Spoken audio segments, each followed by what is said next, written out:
যোৰহাটৰ মাজমজিয়াত মুন্না ভাই MBBS চেম্বাৰ খুলি 15 বছৰে চিকিৎসা কৰি আছিল ভুৱা চিকিৎসকে যোৰহাটত মুন্না ভাই MBBS কোনো ভিতৰুৱা ঠাইত নহয় যোৰহাট নগৰৰ মাজমজিয়াৰ পুৰণা আৱৰ্ত ভৱন পথত চেম্বাৰ খুলি অশোক কুমাৰ গগৈ নামৰ এজন লোকে নিজকে মেডিচিন বিশেষজ্ঞ বুলি বিগত 15 বছৰে চিকিৎসা কৰি আহিছিল পূৰ্বে এজন লোকে স্থানতে এখন হোমিও চেম্বাৰ চলাইছিল আৰু পিছত মেডিচিন বিশেষজ্ঞ বুলি চিকিৎসা কৰি আহিছিল এহতিয়াকৈ কেইজনমান মেডিকেল ৰিপ্ৰেজেন্টেটিভৰ সন্দেহ হল বিষয়টো স্বাস্থ্য বিভাগৰ যুটীয়া সঞ্চালকৰ দৃষ্টিগোচৰ হোৱাত চেম্বাৰটো বন্ধ কৰি ভুৱা চিকিৎসকজনলৈ জাননী প্ৰেৰণ কৰিছে আমাৰ ছাৰজন আছিল ডাক্তৰ মলখন কৈকে তেখেতে গম পোৱাৰ লগে লগে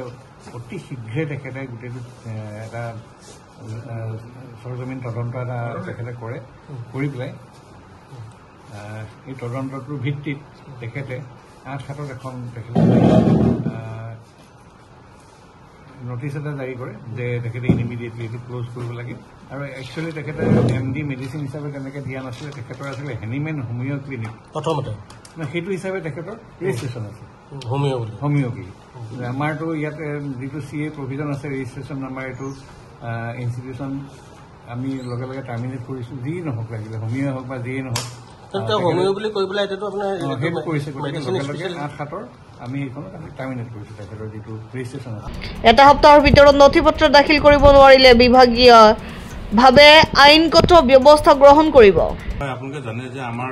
যিমানে ডক্টৰ আমাৰ যদি প্ৰাইভেট প্ৰেক্টিছ কৰে বা কোনো ফাৰ্মাচীত বহে তেনেকুৱা কিন্তু আমাৰ গভৰ্ণমেণ্টৰ এটা আছে যে ক্লিনিকেল এষ্টাব্লিছমেণ্টৰ তেওঁলোকে ৰেজিষ্ট্ৰেশ্যন কৰিব লাগে আমাৰ যেতিয়া সেই ৰেজিষ্ট্ৰেশ্যন থাকে তেতিয়া আমি মানে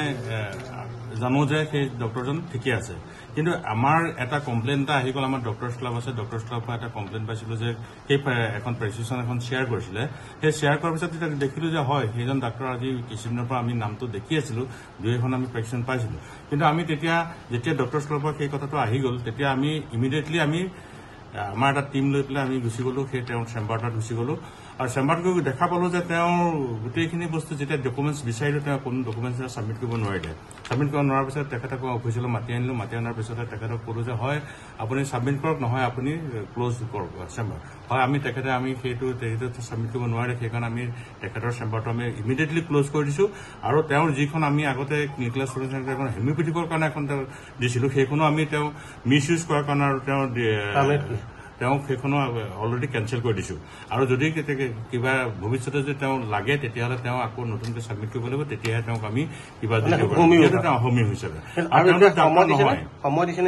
তেওঁ সময় হিচাপে আমি তেনেকৈ দিয়া নাই আচলতে তেওঁ যেতিয়া ছাবমিট কৰিব লাগে তেনেকৈ কিন্তু তেখেতক এসপ্তাহৰ ভিতৰত আমি সময় দিছোঁ এসপ্তাহৰ ভিতৰত দিয়ক নহ'লে একেবাৰে আপোনাৰ সেইটো কেঞ্চেল হৈ যাব যদি ছাবমিট নকৰে তেতিয়া আপোনালোকে লিগেলি আগবাঢ়িব লিগেলি আমি তেনেকৈ আগবাঢ়িবলৈ তেনেকৈ নাই যদি ভৱিষ্যতে যদি তেওঁ কোনোবা এখন মই কৈছোঁ কিন্তু ভাৰবিলে তেখেতে কৈছে ভৱিষ্যতে যদি আপোনাৰ কোনোবা এখন প্ৰেছক্ৰিপশ্যন যদি আমি দেখা পাওঁ বা ক'ৰবাত যদি আপুনি বহিছে তেতিয়াহ'লে আপোনাৰ ইমিডিয়েটলি আপোনাৰ পুলিচে আমি এফআইআৰ দিবলৈ আমি বাধ্য হ'ম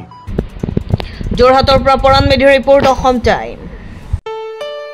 ঘৰত আনন্দ আৰু সম্পৰ্কৰ চমক বজাই ৰাখিবলৈ জৰুৰী হৈছে সকলো আনন্দময় মুহূৰ্তত মৰমৰ উপহাৰ দিয়াটো সেইবাবে মধুশ্ৰী জুৱেলাৰ্ছে আনিছে সকলো ৰঙীন ক্ষণৰ বাবে বিশেষ গহনা হীৰাৰে হওক সোণৰে হওক বা ৰূপৰে হওক শ্ৰেষ্ঠ ডিজাইনছ আৰু হলমাৰ্কযুক্ত গহনাই ৰাখে সম্পৰ্কক নিখুঁত তেনেহ'লে আজিয়ে আনক আনন্দ মধুশ্ৰী জুৱেলাৰ্ছৰ সৈতে যোগাযোগ কৰক 7002800341 নাইবা ভিজিট কৰক LNB ৰোড নলবাৰী অসম